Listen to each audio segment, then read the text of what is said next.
Bharat cricket దిగ్గజం Virat Kohli test cricket నుంచి retirement ప్రకటించిన తర్వాత ప్రపంచవ్యాప్తంగా అభిమానులు, క్రికెటర్లు తీవ్ర భావోద్వేగానికి లోనయ్యారు. అందులో ముఖ్యంగా England test captain Ben Stokes స్పందన హృదయాన్ని తాకేలా ఉంది. టెస్ట్ క్రికెట్కు కోహ్లీ గుడ్ బై చెప్పిన కొద్ది రోజులకే స్టోక్స్ అతనికి సందేశం పంపి ఈసారి అతనితో ఆడకపోవడం సిగ్గుచేటు అంటూ తన విచారాన్ని వ్యక్తం చేశారు. మైదానంలో కోహ్లీతో తాను పంచుకున్న పోటీతత్వం, అతనితో తలపడే ప్రతి క్షణం ఒక యుద్ధంలా ఉండేదని స్టోక్స్ పేర్కొన్నారు. ఇద్దరు ఆటగాళ్లు మైదానంలో ఒకే మైండ్ సెట్ తో ఉంటారన్న విషయాన్ని గుర్తు చేసిన ఆయన విరాట్ తో ఆడిన ప్రతి మ్యాచ్ తనకు స్పెషల్ అని అన్నారు. మే 12న కోహ్లీ టెస్ట్ రిటైర్మెంట్ ప్రకటించిన సంగతి తెలిసిందే. ఇది అనూహ్యంగా జరిగింది. అదే సమయంలో జూన్ 20న ఇంగ్లాండ్ లో ప్రారంభమయ్యే 5 మ్యాచ్ల టెస్ట్ సిరీస్ కు భారత్ సిద్ధమవుతుండడం వలన ఈ నిర్ణయం ఆశ్చర్యాన్ని కలిగించింది. అంతేకాక భారత్ టెస్ట్ కెప్టెన్ రోహిత్ శర్మ ఇప్పటికే ఈ ఫార్మాట్ కి వీడ్కోలు చెప్పడంతో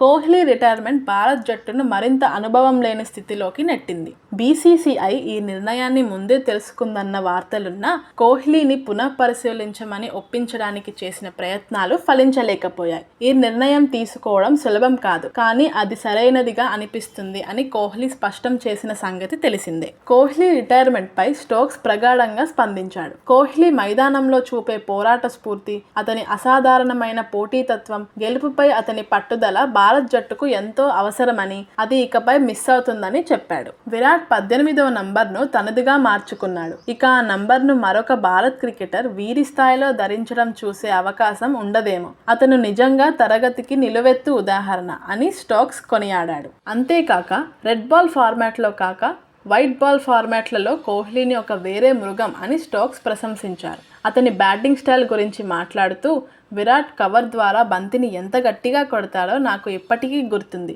అతని కవర్ డ్రైవ్ అంటే ప్రత్యేక గుర్తింపు. అది ఎన్నేళ్లైనా అభిమానుల జ్ఞాపకాల్లో నిలిచిపోతుంది అంటూ తన అభిమానం వ్యక్తం చేశాడు.